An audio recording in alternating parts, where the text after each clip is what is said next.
On Monday, the new cabinet of Prime Minister Kevin Rudd was sworn into office, after the leadership spill that deposed Julia Gillard prompted several key resignations.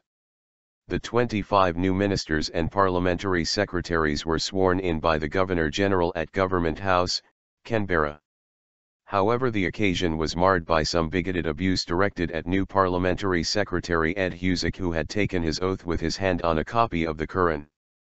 Australia's first Muslim frontbencher said the attacks did not diminish the joy of his historic moment, telling the media he had made a straightforward decision as someone of the Muslim faith to take the oath on the Qur'an. What is an oath and what is an affirmation? Members of a new Australian Parliament make a pledge to serve in their new position. They choose to either swear an oath or make an affirmation of allegiance. Prime ministers, ministers and parliamentary secretaries make an additional oath or affirmation of office. Australian Parliament has given politicians and ministers the option of either since Federation in 1901, you can watch a video of it here.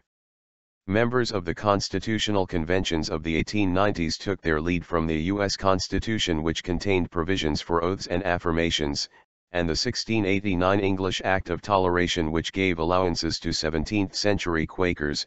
They updated it to include atheists in 1888. What do they say? The Australian Constitution sets out the text of both the oath and the affirmation, to be made in the presence of the Governor-General or authorised representative, usually a justice of the High Court. The text can only be changed by a federal referendum. Oath. I, A.B., do swear that I will be faithful and bear true allegiance to Her Majesty Queen Victoria, her heirs and successors according to law. So help me God. Affirmation. I, A.B., do solemnly and sincerely affirm and declare that I will be faithful and bear true allegiance to Her Majesty Queen Victoria, her heirs and successors according to law. Note, the name of the King or Queen of the United Kingdom of Great Britain and Ireland for the time being is to be substituted from time to time. The oath of allegiance can be made on a Bible, other Christian text, or a holy book for another faith. The essential requirement is that every member taking an oath should take it in a manner which affects his or her conscience regardless of whether a holy book is used or not, said the Attorney General's Department in 1962. The Prime Minister makes the same oath or affirmation as his or her ministry. They also determine the form of the oath and affirmation of office, which can be changed according to their preference. 2 Prime Ministers have sworn an oath of allegiance to the Commonwealth instead of the Queen, Kevin Rudd and Paul Keating. Between the two, Prime Minister John Howard returned to a pledge of allegiance to the Queen instead of the Commonwealth, although removed references to her heirs, and kept in the section about the people of Australia. I, Minister's full name, do swear that I will well and truly serve the people of Australia in the office of position, and that I will be faithful and bear true allegiance to Her Majesty Queen Elizabeth II. So help me God. From September 2010, ministers made the following oath or affirmation. I, Minister's full name, do swear that I will well and truly serve the Commonwealth of Australia in the office of position. So help me God. Or, I, Minister's full name, do solemnly and sincerely affirm and declare that I will well and truly serve the Commonwealth of Australia in the office of position. Why choose an affirmation? It is not always because a member does not have any kind of faith. In Australian parliamentary history there have been several cases of religious ministers opting to keep their induction into office separate from their religious beliefs.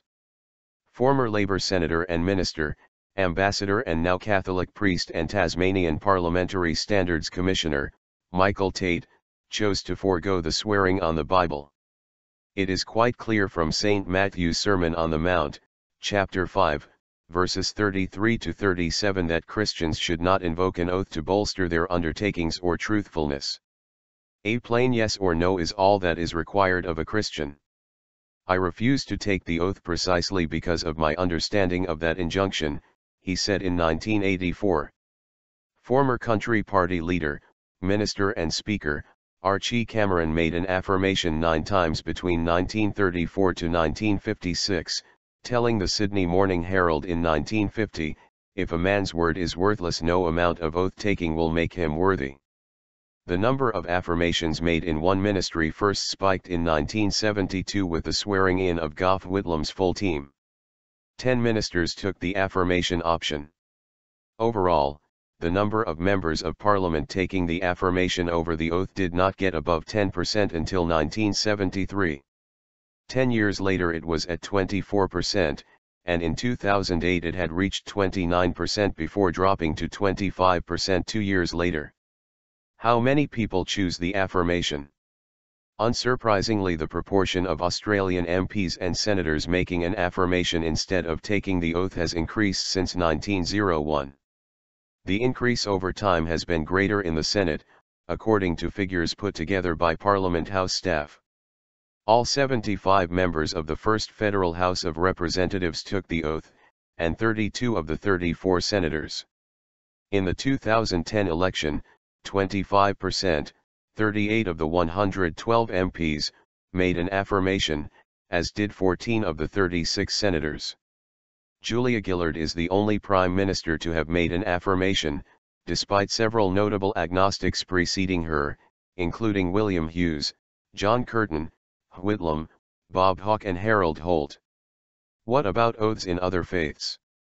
In 2010, the federal MP for Chifley, Ed Husic, became the first Muslim MP sworn into federal parliament, and in July 2013 Husic became Australia's first Muslim frontbencher when he took on the dual roles of Prime Minister's Parliamentary Secretary and Parliamentary Secretary for Broadband.